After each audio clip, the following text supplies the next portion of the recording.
Moobit, your friendly media manager from Moobit Media, going out at Cody getting all that other lovely stuff. But you see, that's the thing. I'm not Moobit. And Moobit isn't me. Moobit is a character that I play in my digital life to... Well, it started out as a way of data protection, if you will. And it kind of grew into a character that I play all of his own. And he's a character that I found myself more and more putting on, both on videos and in real life, to put a gloss over something that, until relatively recently, I didn't have a name for. Something I've been running away from, pretending to be Moobit for way too long now. It's something almost intangible, yet very real at the same time. Something completely debilitating, yet for many people it's quite easily hidden. Until the time, that is, when it's too late. And given recent events in my life, and the fact that it's World Mental Health Day, it seems that my own time's really finally run out. Look, maybe I should start again. Hello, I'm Carl, and I'm diagnosed with PTSD with associated depression and anxiety. Seems so real when I finally write it down. Or at least in the script that I've got just off camera here. Because I've always worked up this video in my head as some sort of Everest scenario, you know? And really, it was meant to be like a frank and open discussion on the topic, and hopefully it will be helpful to people. My intentions... Well, I wrote this as a blog post this time last year, and my intentions were to join the thousands of other bloggers, professional YouTubers and everything out there who've been talking about themselves or their loved ones, and talking about the conditions that they have and what it means to them. And in the process, I'd hopefully try and do my bit to help end misconceptions and stereotypes that, frankly, very surprisingly to me, still exist out there even now. I've been a victim of them myself. I say surprisingly to me because back in the late 90s, early noughties, I used to work for the NHS, first as a student nurse, and then I went into pharmacy as a technician, specialising in cytotoxics, chemotherapy, things like that. And as a nurse, I had first-hand experience of what could be seen as sort of the far end of the scale, you know. There was sort of poor souls who were sectioned under the Mental Health Act at the time. And all for various reasons, which obviously I'm not going to go into for data protection reasons. You know, I don't want to get anyone in trouble. But these were people who,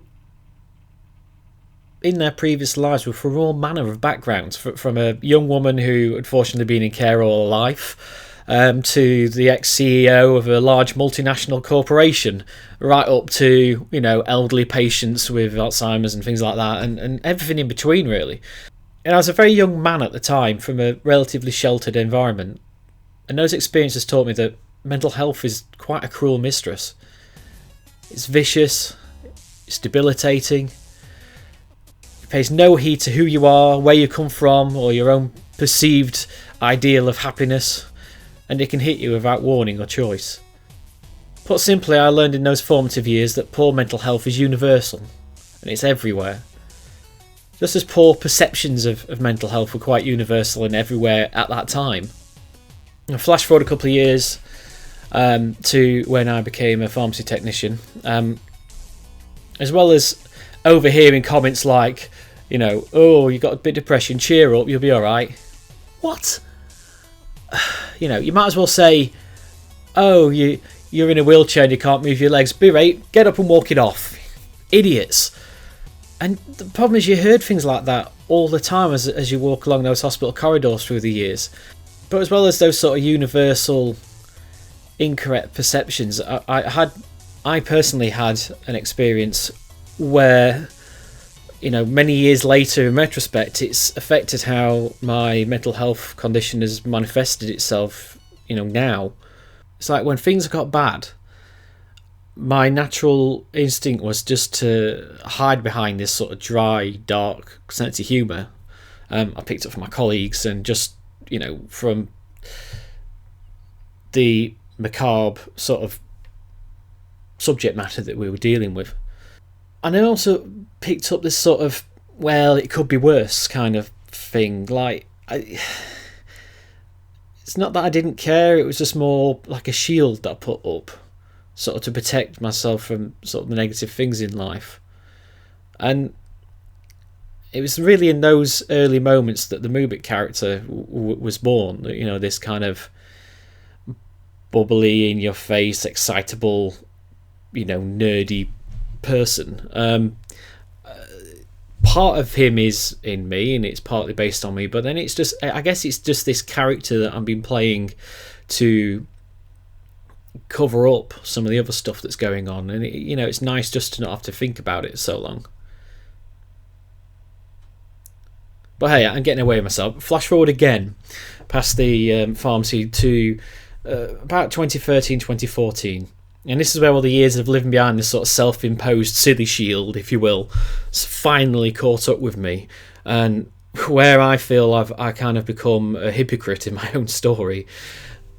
I am referring to a bit of a script and some notes here just because my condition means now that I can't speak for longer periods of time. I start a sentence and I will forget what I was saying, so there'll be lots of jump cuts in this.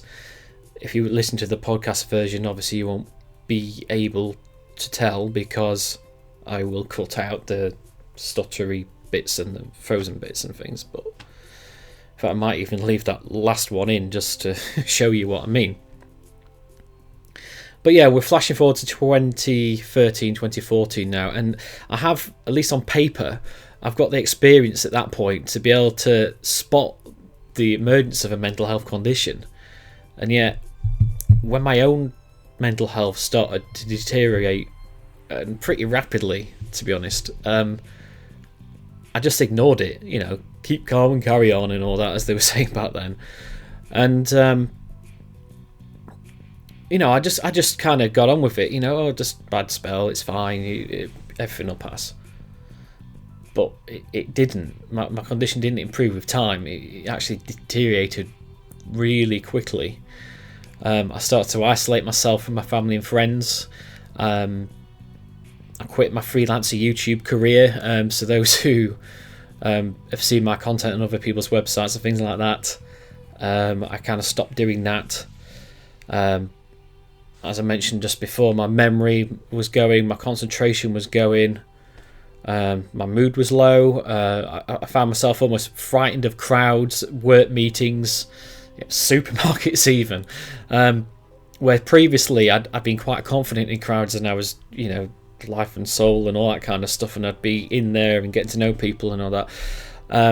That was quite hard to understand. It was almost like a shame spiral, because I was a semi-pro YouTuber and a professional podcaster, for God's sake. So talking and being amongst people and interviewing people was like my bread and butter. It's what I love. And yet I couldn't talk. Like, I forgot how to talk. I've only just learned to speak again now, with the exception of stutters and things where I forget halfway through a sentence what I was saying. But these symptoms carried on, and for that first year or so, I just carried on ignoring it, which is, you know, hence me thinking I'm the hypocrite. And I just kept assuming this sort of Moobit persona, you know, more and more the silly, confident, hyperactive, annoying clown, you know. And I became him more times than I care to admit at the time, to be honest. I was mainly because I was scared of what was happening to me. I was scared of what people might think or might say. I was scared of what it could mean for my family, my relationships, my day job career aside from the YouTube stuff. And then that just carried on and on and on, and my conditions got worse and worse and worse because I was being too hard on myself. And then, you know, guilt rears its ugly head, doesn't it? Because throughout it all, I thought to myself, who the hell am I to be depressed? I've got a wife, I've got a beautiful daughter, I've got a roof over my head, I've got a car. I've not got a lot of money or anything, I never have had, but compared to most people, but there's enough to pay the bills, without too much struggle, or at least there was at the time. It's different now because I'm not fit to work, so it's a struggle at the moment, which obviously affects your head as well, and that is the current challenge I'm going through. But also, I guess, given what I revealed to you guys, regarding my previous careers, I was just constantly thinking, there are children at the hospital down the road from me dying of cancer, and yet I'm here being depressed. I'm here being scared of crowds, and imagine what the kids' parents are going through. Imagine what the children are going through, all that pain that they're going through with if they're on chemo and things like that. But you see, that's the problem. Mental health doesn't listen to your own perception of logic. It doesn't understand reason. It just piles on the guilt and piles it on until it makes you think of things that you never thought you would. And the downward slide just continues until that feeling of guilt eventually makes you, in your own head at least, feel like a complete hypocrite, or it does with me.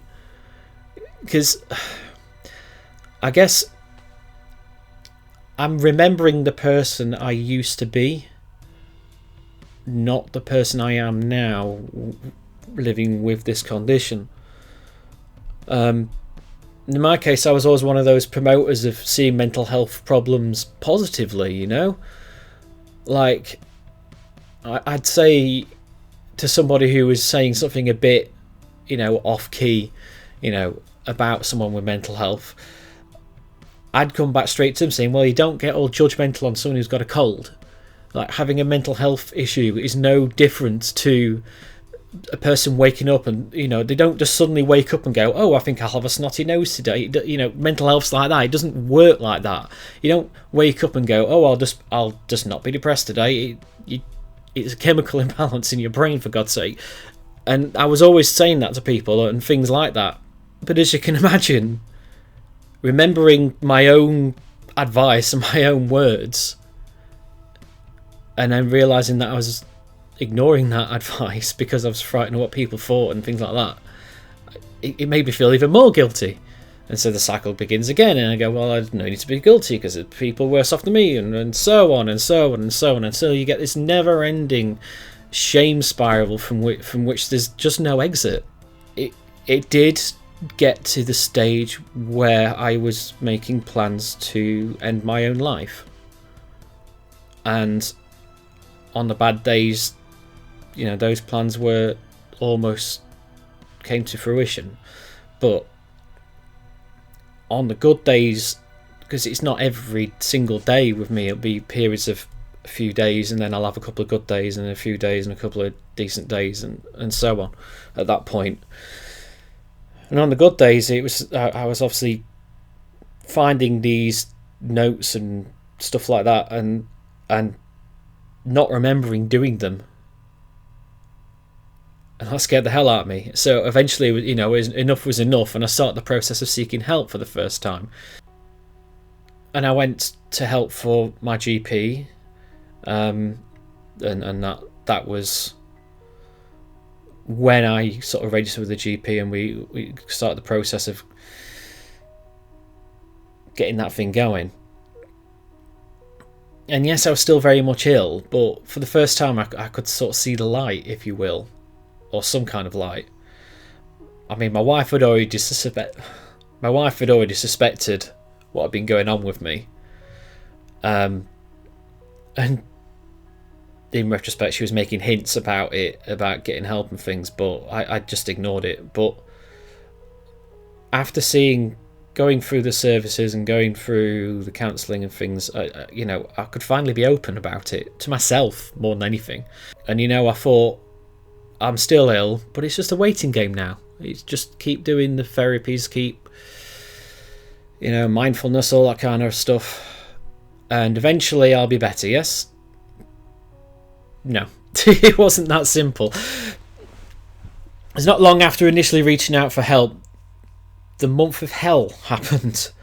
And it was a period of multiple close together traumas that, when combined, made a total of about 3 weeks to a month in time passed, if you will, but it wasn't like in the same month, it was about 3 weeks straddling 2 months, and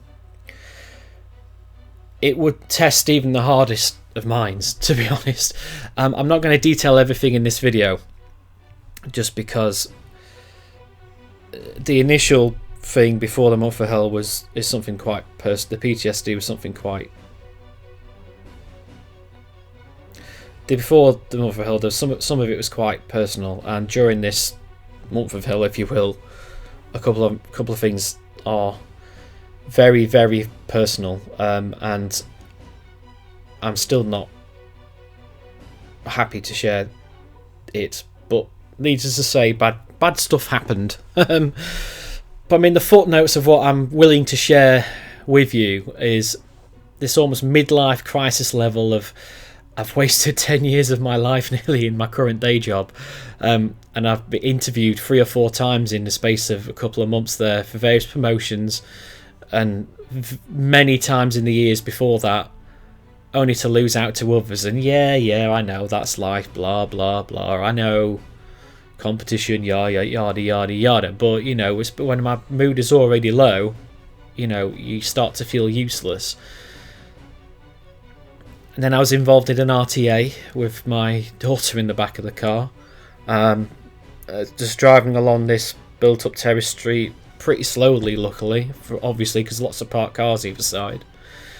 And there's a small child of a similar age to her bolted out of a house in between 2 parked vans straight across the road to go, I presume, her house across the road, without looking. She just bolted straight out the door.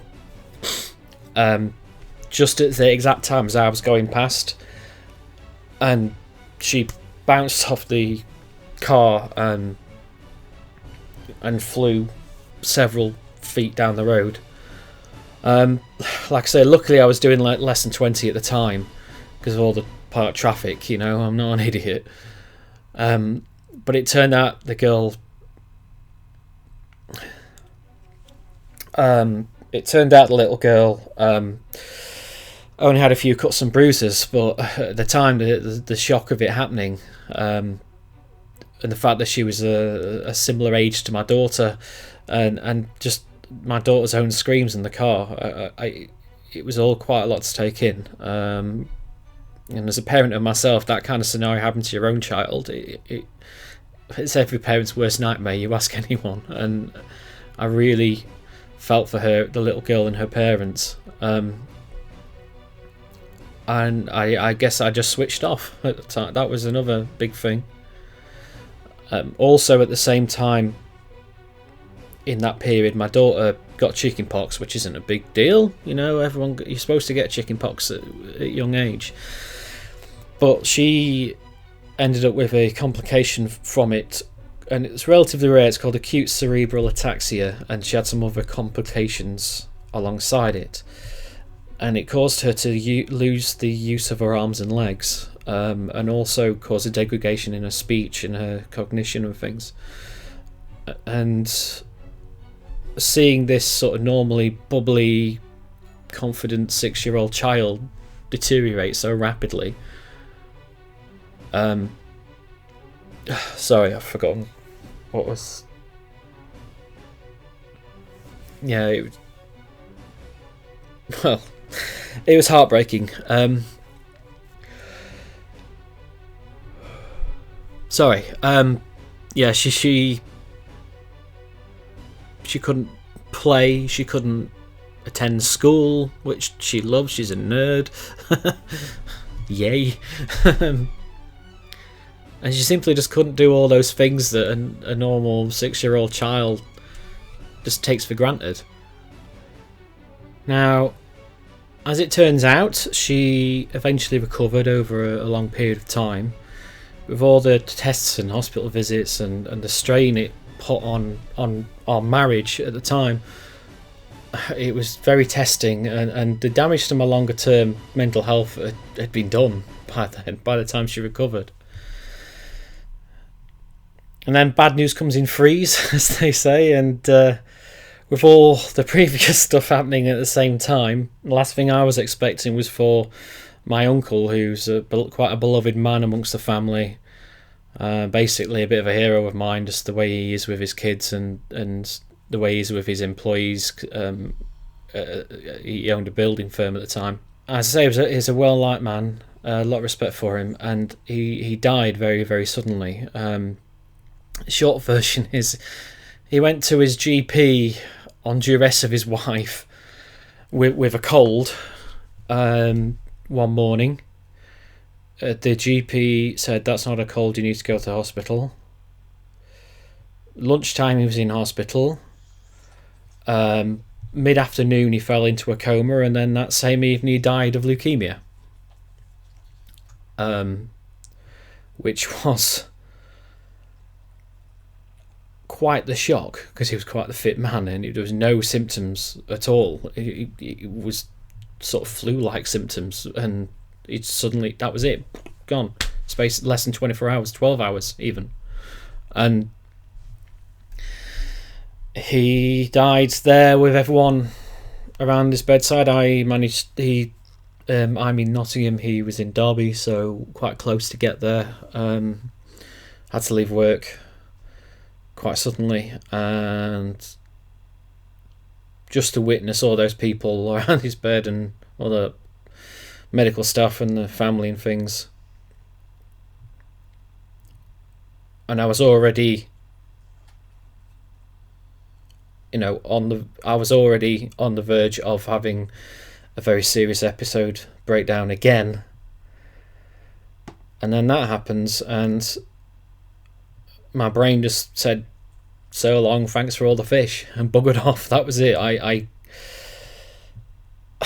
relapsed. I completely shut down. Completely. I fell into a very deep depression, and I was referred via my GP back to some specialist, to a neurology consultant in Queens, eventually, and I was diagnosed as suffering from severe PTSD with the associated depression and anxiety.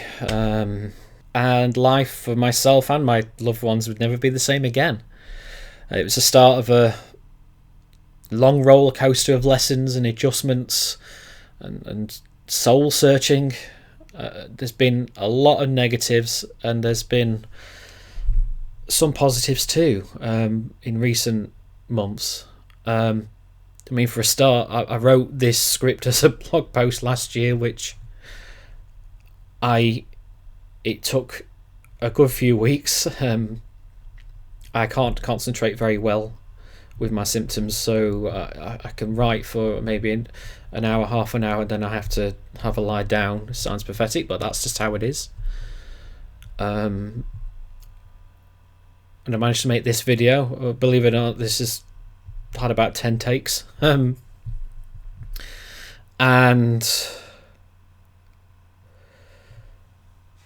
it does wake you up. It does make you reassess life. And in recent months, I'm still very much not well, but I'm determined to share my story any way I can, and to help people who are maybe going through it for the first time. Because if we don't talk about these things, if we don't approach them, especially as a man, this whole thing where some men think it's a sign of weakness to cry, or to talk about how they're feeling, or to just bottle it up and get on with it, stiff upper lip, it's a killer. You know, depression is one of the number one killers of men, and it's the same reason as, you know, prostate cancer is a big thing, a big killer in men, because men are embarrassed to talk about things, and we shouldn't be. Fair enough, I am quite emotionally fragile person, so I've had to talk about it, but I guess the main thing is, don't bottle it up. Don't wait and see. Don't make the mistake I did and sit on it for a couple of years even. Because it will get worse if you don't seek help. That's all I can do is please, please, please, please go to your GP. Don't be afraid of the medications. Yes, I'm going to make a blog post about the medications separately, I think. I'm also going to... I'm just looking at my notes here to see if I've missed anything. I am going to talk about my multiple suicide attempts too. And I'm going from third parties because at the height of this... I would black out and lose hours out of my day and have no memory of what I've done. And for one reason, like, for example, I once blacked out. I remember having a conversation with somebody, or trying to, and then from my perspective I blink and all of a sudden I'm up a cliff in the Peak District, 40 odd miles away. No idea how I got there. I drove, it turns out, and I had to get my phone out and I used Google Maps because I have my GPS turned on, and it drew a line, of where I'd walked, and I wandered about 2 miles away from my car. My car was dumped in a side road, like 2 and a bit miles away. And there was another one where I was at home because I was off work sick. Because I was off for a year with this, and I remember being in the living room, and then next thing I know I'm on the side of the motorway which runs alongside my area of Nottingham, and I have no idea how I got there. And that's what could happen. You if you leave it and you let it get worse. I mean, I could have died several times, and it's a bloody miracle that I came round when I did. But that could be you. Or that could be someone you love. I mean, if you suspect that someone you love or yourself does have signs of a mental health illness, don't wait and see. Don't be ashamed. Please, please go and see a GP. Trust me, they're there to help. I'm going to go now. I'm going to leave it at that because I'm forgetting half the things I wanted to say. I'll probably pick this up. I'm going to leave some links in the video description below, whether it be on Facebook or YouTube or whatever, to some resources that you can use that I found helpful. I've got a list here. There's the Time to Change resource page, which is what this day is all about. NHS Live Well page. There's the NHS mental health services landing page, which has got loads of hyperlinks to various places. Mind is a very good resource as well. I'm also going to leave some links to the Samaritans as well. They offer talking support and their experience in listening to people with suicidal thoughts and feelings and plans. So if you are having those feelings like I have been, and you don't want to see a GP, call the Samaritans first. They can help. Just trust me, okay? I'll leave it at that. If you've got any questions, I am very open about my condition. Please leave them in the comments below. I'll do my best to reply to them all. Bear with me because I get quite forgetful a lot, so sometimes I might forget to reply or things like that. Don't take it personally, it's my head. And just spread the word about World Mental Health Day. because it really is time to talk. It really is time for all of us to be open about these things and to tackle them head on, because that's how we help people. That's how we help ourselves. Take care, and thanks for watching.